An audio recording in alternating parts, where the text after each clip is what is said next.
আসসালামু আলাইকুম ওয়া রাহমাতুল্লাহ। সম্মানিত ভাইয়েরা, আজকে আমি একটি বই নিয়ে উপস্থিত হয়েছি। বইটির নাম হচ্ছে কলকি অবতার এবং মুহাম্মদ সাহেব সাল্লাল্লাহু আলাইহি ওয়াসাল্লাম। এই বইটি লিখেছেন একজন হিন্দু পণ্ডিত। তার নাম ধর্মাচার্য অধ্যাপক ডক্টর বেদ প্রকাশ উপাধ্যায়। ভারতের অনেক বড় একজন পণ্ডিত তিনি। তিনি বইটি লিখেছেন। কলকি অবতার কে? কলকি অবতার হচ্ছে হিন্দুদের একজন অবতার। তাদের মতে যুগ হচ্ছে চারটা: সত্য, ত্রেতা, দাপর, কলি। এই চার যুগের অতীতে তিনটি যুগ পার হয়ে গিয়েছে, অতিবাহিত হয়ে গিয়েছে, এবং ওই তিন যুগে অনেক অবতার এসেছে। এখন চলতেছে কলিযুগ।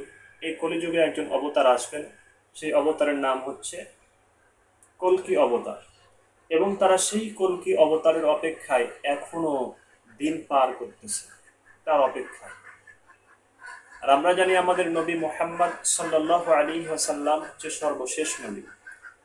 কারণ তিনি বলেছেন, আমি সর্বশেষ নবী, আমার পর আর কোনো নবী নাই বা আসবেন না।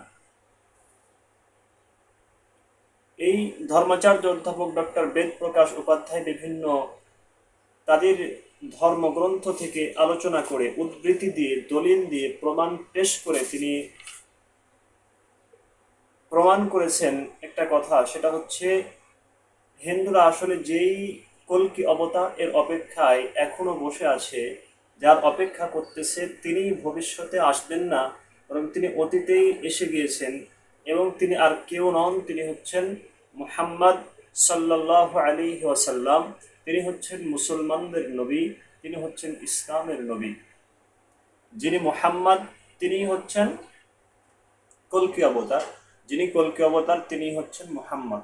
অতএব তিনি বলেছেন, তিনি বুঝিয়েছেন দলিল প্রমাণ পেশ করে, যে হিন্দুদের যারা সনাতন ধর্মে বিশ্বাসী, কলকি অবতারের অপেক্ষায় যারা বসে আছে, তাদের উচিত হবে তারা যেন ইসলাম ধর্ম গ্রহণ করে, তারা যেন মুহাম্মদ সাল্লাল্লাহু আলাইহি ওয়াসাল্লামকে নবী হিসাবে মেনে নেয়। অতএব যারা ইসলাম এর দাওয়াত দিতে চান হিন্দুদেরকে, সনাতন ধর্মাবলম্বীদেরকে, অথবা যারা সনাতন ধর্মাবলম্বী বন্ধু যাদের আছে, তাদেরকেও এই বইটি আপনারা গিফট দিতে পারেন, হাদিয়া দিতে পারেন।